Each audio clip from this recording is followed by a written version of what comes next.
Це було б так легко, якщо б він пов'язував це з інтересами держави. Поясню, про що мова. Замість того, щоб виконувати вимоги, які потрібні країні, ну давай відверто, ці ж реформи, вони потрібні країні. Там незалежність судів, там відсутність впливу на правоохоронні органи, відсутність порушень з верховенства права, свободи слова, ну там фактично те, що потрібно країні. Але він не хоче. Замість цього виходить Зеленський і каже: війна стала дорожчою. Нам треба знайти гроші. Це найголовніший виклик. Так є, щось прийди і забери. Я щось не зрозумів. Він же нещодавно казав сам, що грошей, які дають нам наші партнери, у нас вистачають. Ну, через відсутність реформ і корупцію гроші не дають, я розумію. А якщо спробувати не красти, і спробувати проводити реформи. А якщо спробувати не будувати будинків династії і не давати всьому оточенню Зеленського займатися корупцією, то може гроші зараз і зразу з'являться? Чи це занадто складно для Зеленського? Я чому запитую? Тому що заяви Зеленського, вони краще Україні не роблять. Оце проблема. Вони просто струшують повітря, але нам дійсно потрібні гроші. У нас гроші на зарплати військовим залишилися до кінця серпня. Про це казав Вадим Івченко з «Батьківщини», депутат. Скажи мені, будь ласка, чи розуміє Зеленський, що він своїми діями ставить питання виживання країни? Він дійсно загрожує виживанню країни. То якщо людина загрожує виживанню країни, хіба його не повинні повернути до тями? І хто це може зробити? Що думає Зеленський? От з одного боку, вроді ж не залізеш в голову, подивитися, як там таракани, по якому кругу бігають. Вибач, мені Портніков в ефірі сказав: я не коментую ідіотів, не так, я не намагаюся зрозуміти думки ідіотів і невігласів. Це про Зеленського було. Тому я от намагаюся зрозуміти. І от в чому річ, знаючи, виходячи з основної парадигми, да, там, типу, що Зеленський нарцис, і хамовитий нарцис, самовпевнений нарцис. І йому чи вклали, чи це у них колективний разум. Я навіть думаю, що це не тільки Зеленський так думає, а найближчі його ці на той час радники, 5-6 ефективних менеджерів. Вони думають, а куди вони дінуться з підводної лодки? Вони нам бабки все одно дадуть, ну, щоб ми не здохли. То там, типа, не та плювать там, типа, що реформи, які реформи, нафіг, деньги гоні там, типа, все одно ж дасте, от не буде, а то фронт рухне, а то України не буде. Хочете, щоб України не було, чи що? Ви винуваті будете, ви будете винуваті, тому що ми всьому світу розкажемо, що це ви винуваті. А ми не винуваті, ми просто хочемо, щоб нас взяли не демократичною країною в Європу, а султанатом. Султанат Зеленського, от єдина от така псевдодемократична республіка, або, якщо хочете, фасадна демократія, де вроді написано, що це парламентсько-президентська республіка, але ви, гади, возьмете нас султанатом. Інакше іншої України просто не буде. От або так, або так. Або ви берете із султаном, там, який буде там до смерті, а потім завіщає комусь свій султанат. Або так. От як вони думають, що типа, хтось радники приходять, куди вони дінуться? Не тупачи ніжками, вони нікуди не дінуться, вони дадуть бабки. От що вони думають. От моє припущення, як думає команда. І таракани в голові Зеленського забігали саме так, саме в цю сторону. Це навіяно, це його думка. Я думаю, що тут і навіяно його думка. І коли інші приходять, то що там теж є ті, які кажуть, та може не будемо так чудити, а їм кажуть, так ми так дограємося, і от Ірина Мудра каже, що вони, дивіться, вони там НАБУ забрали, САП тепер забрали, ВАКС їхні, зараз вони митницю заберуть, і вони це там цитують. І ви хочете, щоб вони ще це забрали і це забрали? Та ви що? Там, а як же ж нам? Нам же ж тоді всім тільки в тюрму.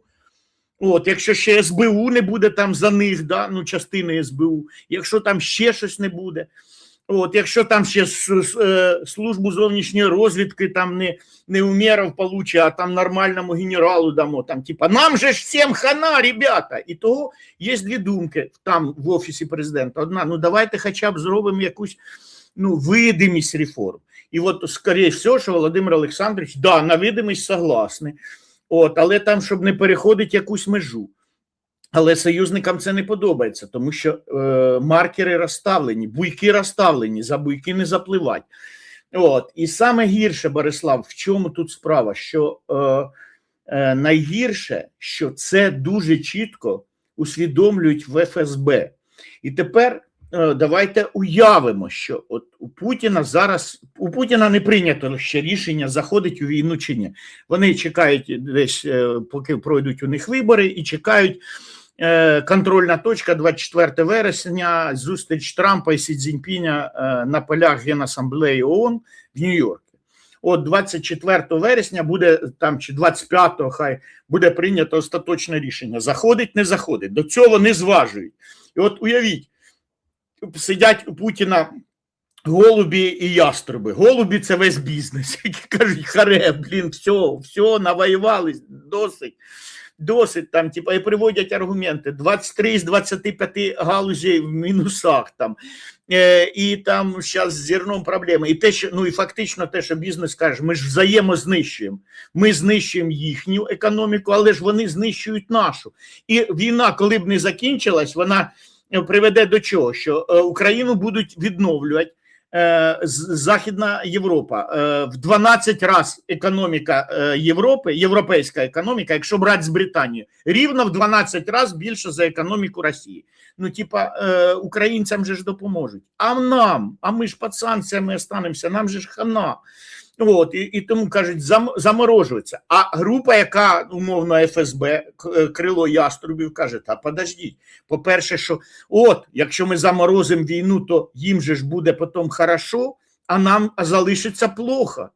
Так тоді, зачем закінчувати? Це перший аргумент. Другий аргумент, який вони кажуть, а вдруг нафта по 100 і вирулім тоді, бабла буде опять немерено, дурачков понанімаємо, на штурми пустим. Але третій аргумент, основний аргумент, так у них же ж команди нема, у них же ж корумпована, незбалансована команда, без лавки запасних, з табуреткою запасних, да?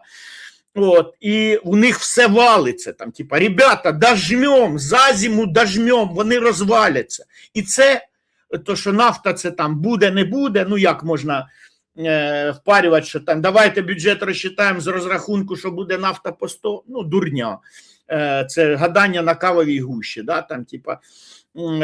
Там аргумент, що після війни нам буде погано, а їм буде хорошо, це теж риторично дуже, да? А оце конкретний.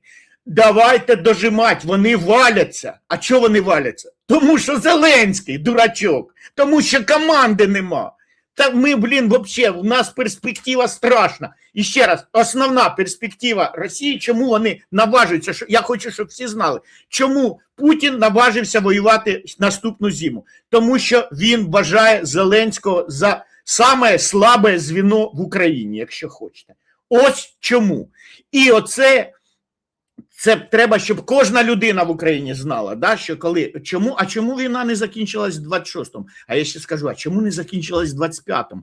Коли на Росії стало вже очевидно, що вони довгу війну, цю війну на виснаження не виграють. І Путіну треба було виходити в травні 25-го, на 9 травня, на День Побєдобєсія. Оце був для нього найкращий варіант, але вони ризикнули.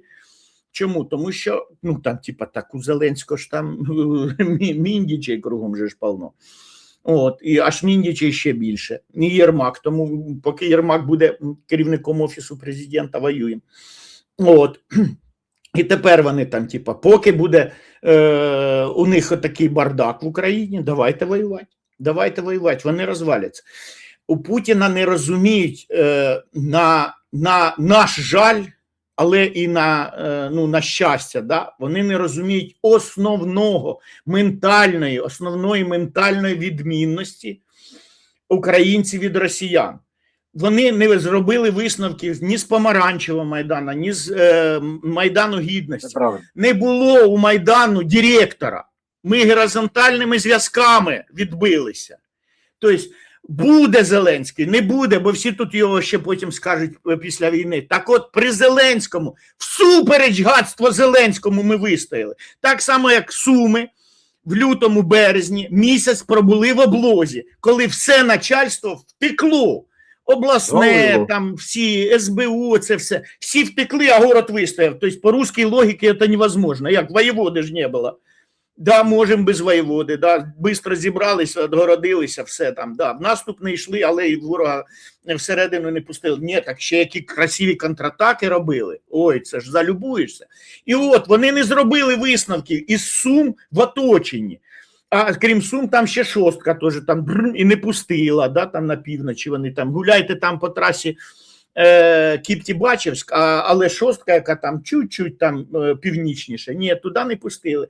Так само там вони не можуть зрозуміти, що, блін, навіть якщо Офіс президента весь розбіжиться, або його НАБУ всіх посаде, ну що дуже б хотілося, от весь Офіс президента, уявіть, в СІЗО, або кого не зловили, розбіглись. От, там їм Умєров поміг даже там з якимись подільними цими паспортами втекти кудись. І от вони всі розбіглись, і у Путіна потирають пухлі ручки. Ну все, українцям хана, а ми лікуємо. Ну, наконець-то Путіна зараз заможають, заженемо. От так. Дивись, мені навіть немає що додати. Єдине, що я хочу звернути увагу. Ти кажеш, що росіяни нас не розуміють. Так у нас не розуміють навіть посипаки з Зеленського українців. Той же самий Подоляк заявляє, на Зеленському тримається система керування країною під час війни. Навіть опозиція в Україні розуміє, що Зеленський є консенсусною фігурою, яка виконувала та виконує дуже великий обсяг роботи. Це каже радник Офісу президента Подоляк. До речі, що таке радник Офісу президента? Це радник диванів в Офісі президента, радник прибиральниці в Офісі президента, радник водіїв в Офісі. Я не знаю, що радник він на громадських засадах. Да, кожен в Офісі президента приходить і каже, Міша, не знаєш, куди повісити оцю картину? І Міша й радить, куди вісити. Або Міша, засорилася унітази, йди допоможи. Він каже, от я краще б так зробив. Оце його рівень компетенції. Але, дивись, що відверто, на Зеленському тримається корупція, брехня в Україні. Я ще про самому Міші додам. А керувати, так він же керує людьми, які один за одним отримують підозри в корупції. Вік, ну давай погодься. Керує саме людьми, які отримують. То це він давав їй накази займатися корупцією? Чи ми спостерігаємо зараз такий тупорилий антикриз і агонію цієї системи? Дуже слушно, що це вже ж агонія системи, да? Коли нікого міняти на нікого, коли вони тасують колоду. Ну, це Корецького взяли, і оце, знаєш, мене питали на якомусь каналі, а чому оці постійні перестановки? Корецького на містра Свириденка, Свириденко тепер на місце цього, то я кажу, що Зеленському просто дуже подобається пісня Сансара, да, там типа русская пісня, і там є такі слова. Нас просто меняют местами, таков закон сансари, круговорот людей, да, ну тут круговорот чиновників, от, ким ще не був Шмигаль.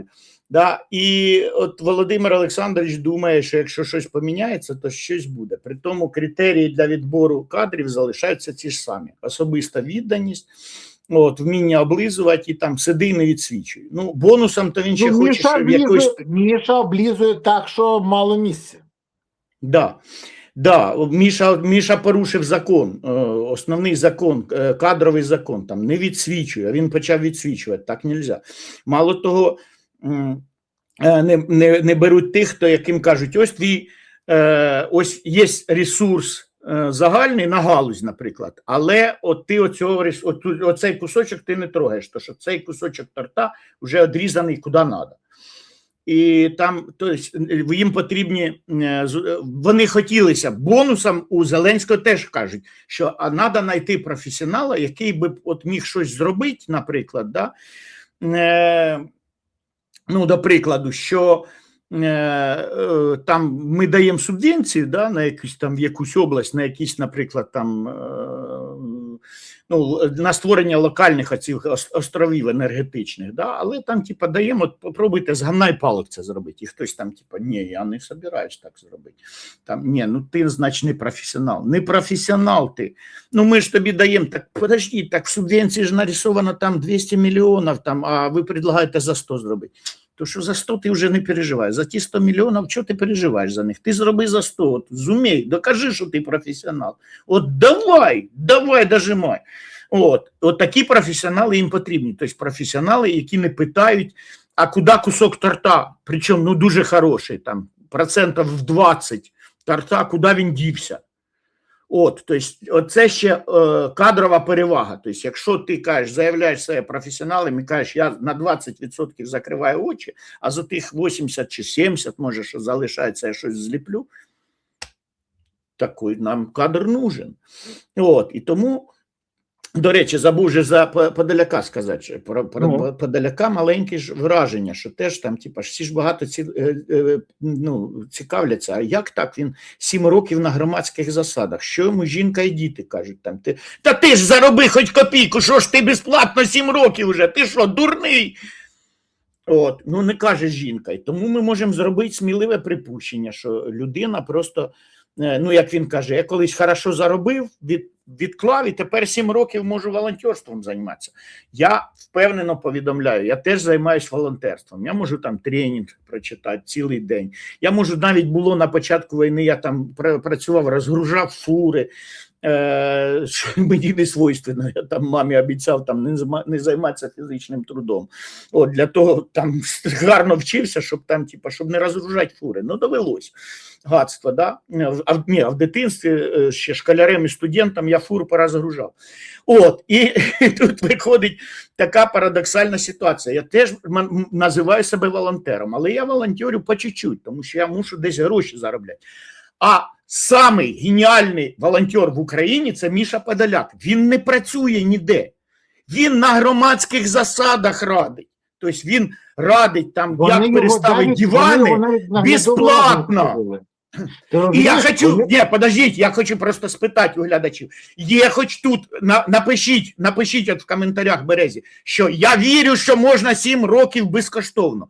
Я кажу, теж вірю, якщо у вас діти виросли, ви на пенсії, і ви приходите в'язати носки воїнам або сітки. Бо я сам таких жіночок знаю і знаю багато. У нас цілий сотня та батальйон таких є. Але окей, коли ти ще працездатного віку, у тебе там діти є, там, типа, от напишіть, чи вірите, що людина працездатного віку 7 років може працювати безкоштовно для Зеленського, тому що Зеленський найвеличніший лідер сучасності. І працює тільки, можливо, щоб йому в карму десь відбилось. Ну, я не знаю.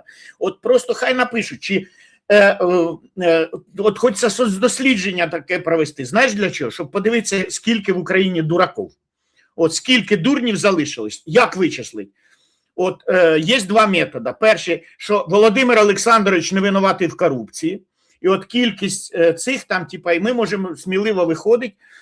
А другий там, типа, якщо ще збігається по-другому, там, типа, Подоляк може працювати 7 років безкоштовно на Зеленського.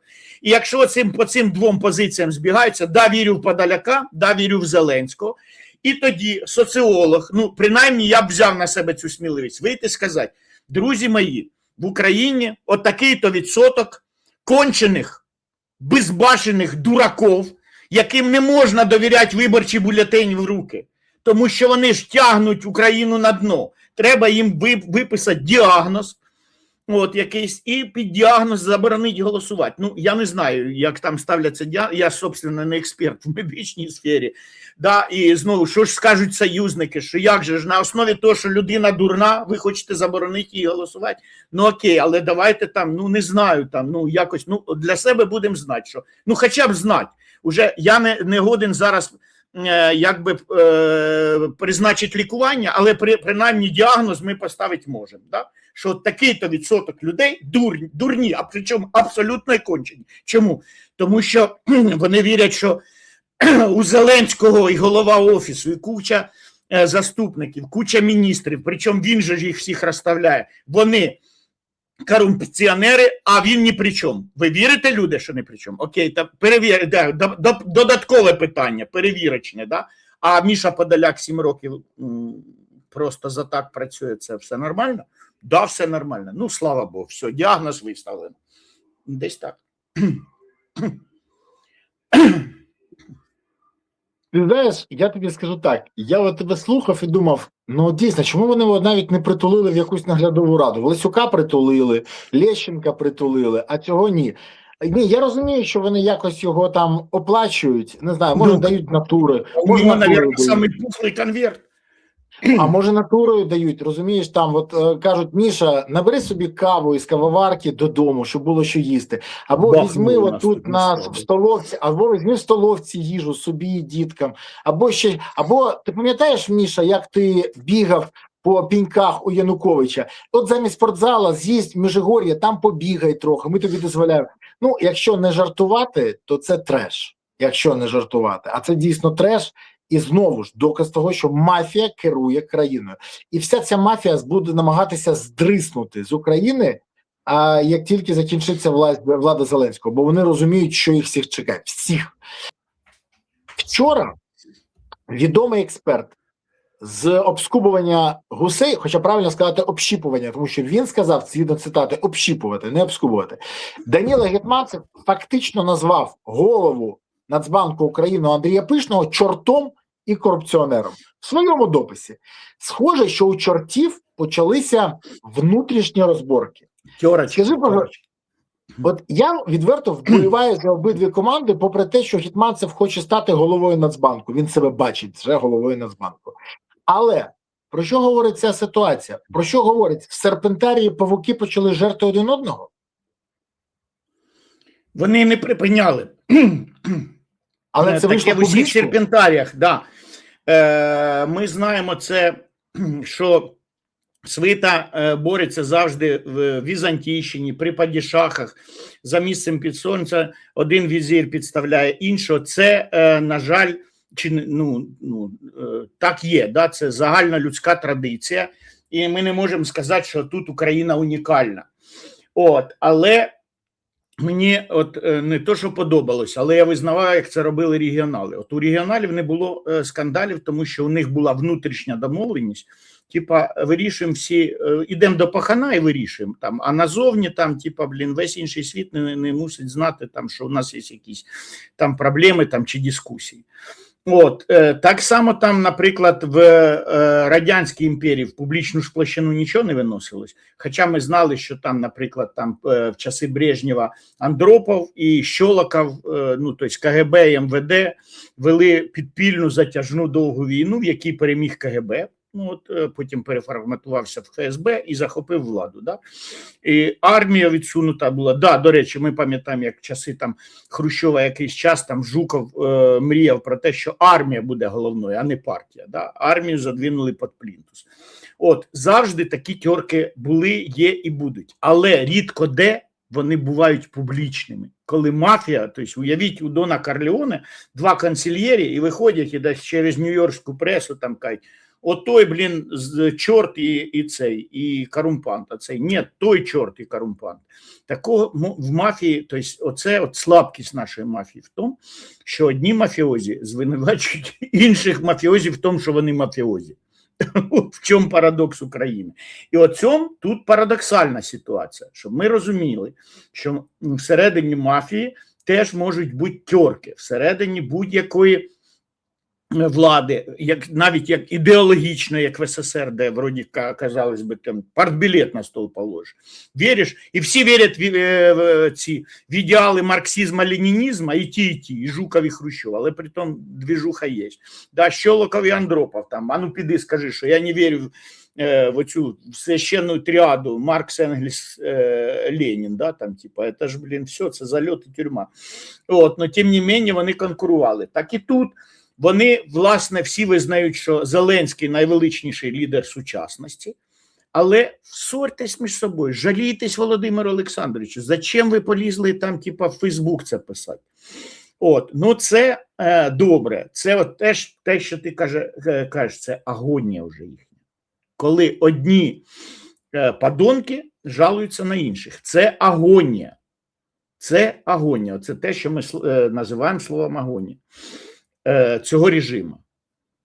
Але дивись, при всьому цьому у нас є один момент, на який варто звернути увагу. І це така якби констатація факта. Тому організованому злочинному угрупованню, я його називаю Азу-династія. І Зеленському ж не потрібен тоді кінець війни. Ну, відверто. Ну, їм Не він потрібен. Бо Стоп, для я вже 2 Зеленського- роки підряд кажу, Зеленському От не дивись. потрібно закінчення війни.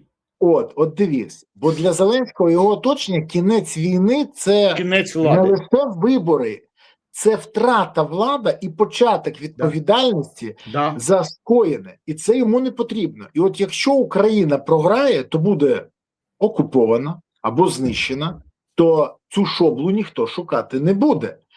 Щоб розслідувати злочини, притягати їх до відповідальності за скоєне. І будуть жити ці корупціонери, бо ті, кого витягнули під застави, бо вони тікуть з України за кордоном за вкрадені гроші. В таких умовах, скажи мені, будь ласка, у чому реально зацікавлено угруповання? У тому, щоб збагачуватись на корупції та будувати чергову династію, чи подолати корупцію та збільшити обороноздатність України? Чи не час казати відверто, що ці люди не спроможні і не бажають робити все, що треба для перемоги?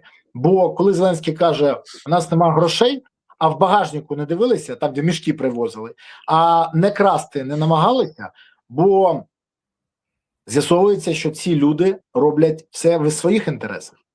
Віть, ну скажи мені тоді, яка в них мета? Вони хочуть попрацювати по принципу, або, ми вже ж проговорили, або ви берете Україну султанатом, тобто гарантії, що Зеленський залишається, або ніякої України не буде. Вони ж що, схватили свої криптокошельки і уїхали в Оман, де їх дійсно ніхто не шукатиме, вони ще будуть писати політичні мемуари, там, типа, що із-за таких, як Береза, ми втратили Україну. Чому? Тому що заважали воювати, заважали, розхитували човна. От, ну, мемуари то навряд ли, але якісь постановочні, там 2-3 сценарії, де Зеленський зіграє в ролі Зеленського. От. Таке можливо бути. Тобто вони пропонують дійсно європейським союзникам 2 сценарії. Або війна не закінчується, ну, до повного там краху України, да, тому що Путін вважає, що крах України можливий вже цією зимою. Чому? Тому що йому так наївся цієї влади і просто ніхто не захоче воювати. А Путіну, як лже-історику, принесуть же ж по аналогії, що дивіться, Владимир Владимирович, як рухнув царський режим в 17-му году. Ніхто не хотів воювати за царя, за його жінку-нємку і за Распутіна. Да? Там, типу. От, і так як одним цим аргументом, там, ну, тобто достатньо одного, і Путін в цю байку може повірити. Він же ж не буде враховувати, що там, типу, а ви щось знаєте про ментальність українського народу, який може воювати там, навіть там Махновщина, що Махно створив Гуляйпільську республіку, і вона воює сама за себе. І так само українці будуть, тобто, що, бо на Росії чесно думають, якщо Зеленський десь там, типа, перестане царювати, скаже, все, не треба мені нічого, якщо ви не любите мене, я там ухожу. І що там Україна пропаде? Україна якраз воспряне, вижене і надає тумаков Путіну і прогнозовано зажене їх за Можайськ. От, тобто вони думають, пропонують тільки 2 варіанти. Або Україна в Європі з Зеленським і його командою. Ну, возможно, лайт-версії типа зелених, тобто не темно-зелені, а світло-зелені, навіть салатові. Це версії там цього Михайла Федорова, да, там, типа, от як варіанти. То таке да, а от по-іншому типа ні, не вийде. Або ж тоді Україна, ну що ж, програє війну, то що якщо не буде грошей на підтримку бюджету, на підтримку армії, ще раз кажу, із 45 мільярдів, з 28 мільярдів на війну ми вибрали трошки більше 5, а в бюджет 3,2 мільярда, все. Ну, зараз Макрофіна ще отсиплять трошечки, але це чуть-чуть не те. От і все. І вони палець. Любі його таким, як він є. От теж одна з улюблених пісень тепер цього Зеленського. От любіть мене, який я є. Да, я от такий, і що? Там, імели ми в виду, все одно помагати.